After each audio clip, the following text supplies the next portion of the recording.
I recently got a shipment of cool, older Tokusatsu toys from Thailand. I initially was going to film this with the box and cut it open and everything, but I kind of needed to inspect them and everything to rate the seller and just check them all out as soon as I could, so I ended up not filming that part of the video, so you're just getting some audio of me talking about it, but I'm going to be showing off a lot of the different figures that I got in this haul. Got a lot of them pretty cheap, too. The shipping was the only thing that really was expensive about the order. But yeah, hoping you guys enjoy looking at some of these guys as much as I enjoyed getting to look at them, taking them out, and adding them to my collection. So let's go ahead and start taking a look at some of these guys.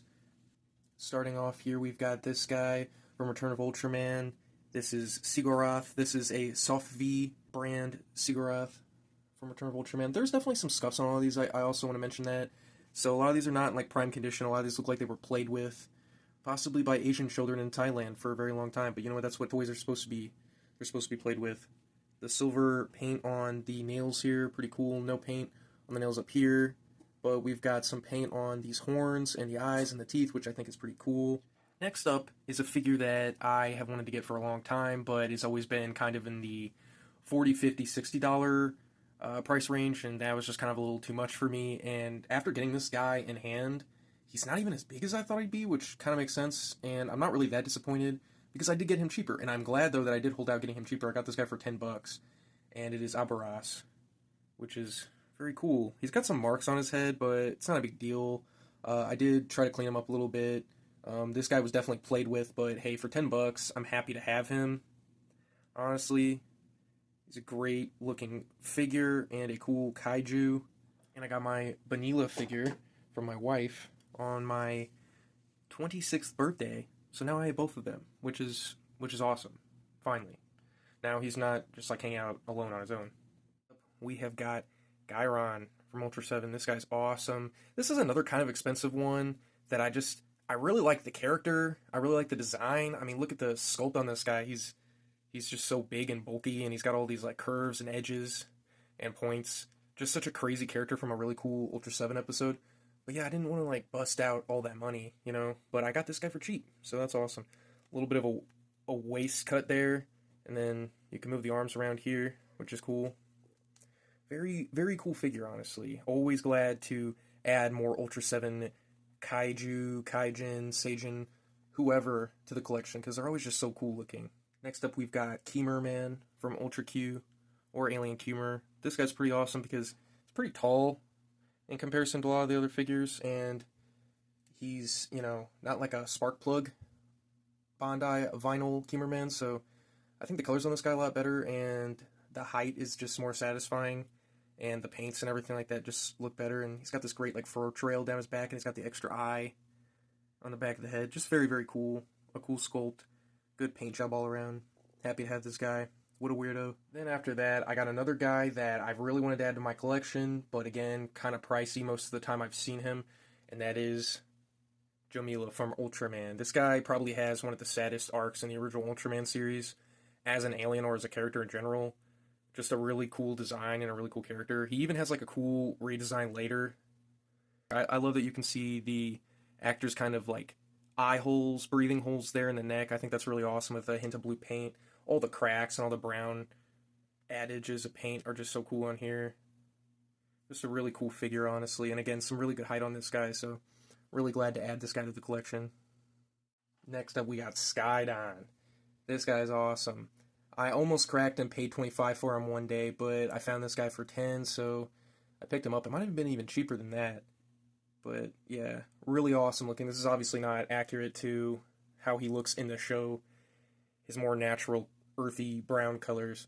But I really like that Bandai back then was just adding a bunch of unique colors to some of these guys, because it kind of, it's interesting, because it's like, you're eventually going to get collectibles of Skydon that are his normal colors, and that's great, but these are really eye-catching for, you know, SOFVI and vinyl figure collectors, and they were eye-catching for kids back then, too, which were the target audience. I just really like all these different paint apps and stuff like that for some of these more colorfully challenged kaiju. Then I got this Ultra Kaiju series, Alien Baltan 2. This guy looks awesome. I kind of had to like put something in between his feet to make him stand up properly. But yeah, he looks great. A really, really cool figure. a really cool design in general. Love the look of the Alien Baltan too. It's very, very cool. Any Baltan really is just so awesome. And this is no exception. Next up, we have got Camular. Look at this ugly guy. So cool. He's got this kind of like blue over his spine with the cool tail. It's kind of more rubbery. And I really like the mold here on the legs, on the back legs. Looks really, really cool. He's got these really funny painted on eyes and teeth. I just think he looks great. I'm really happy to add this guy. Funny little Ultraman Kaiju. Next up is a pretty beat up figure.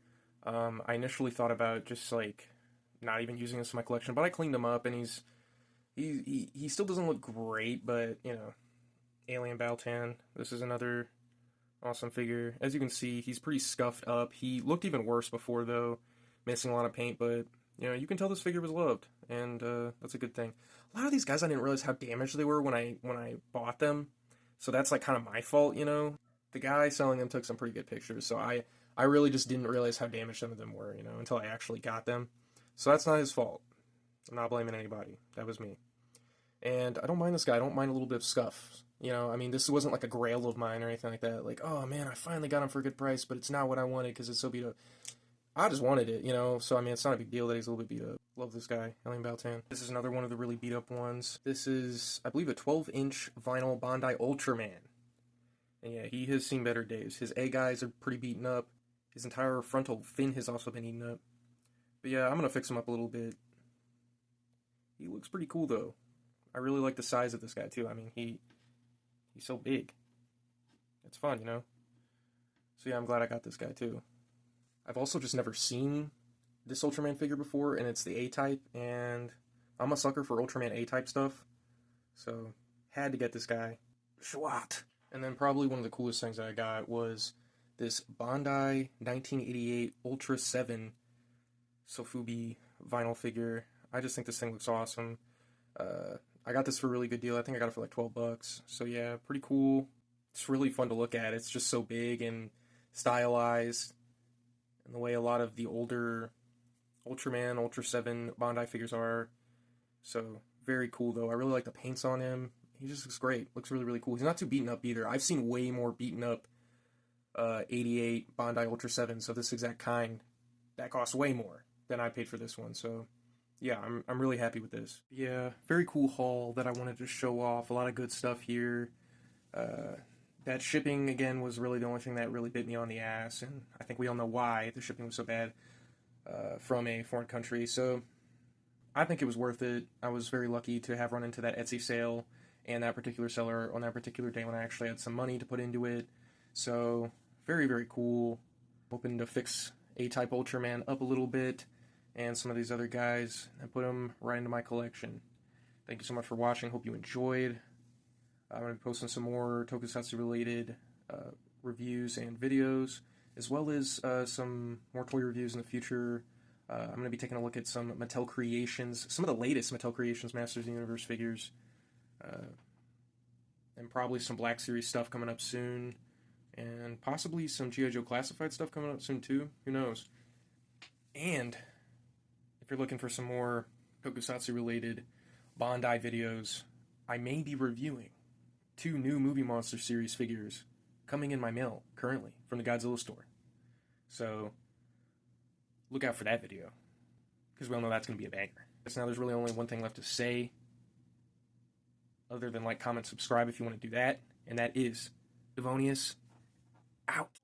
Oh yeah, I also completely forgot this big ass King Joe figure. It's battery operated too. I believe it makes King Joe noises, which is very cool. This thing is huge and just awesome, and didn't require a whole lot of cleanup, and it's gonna mix in effortlessly with my collections, so very cool. Thought I would just add that in there. This guy deserves some spotlight. One of the coolest Ultra 7 robots. King Joe.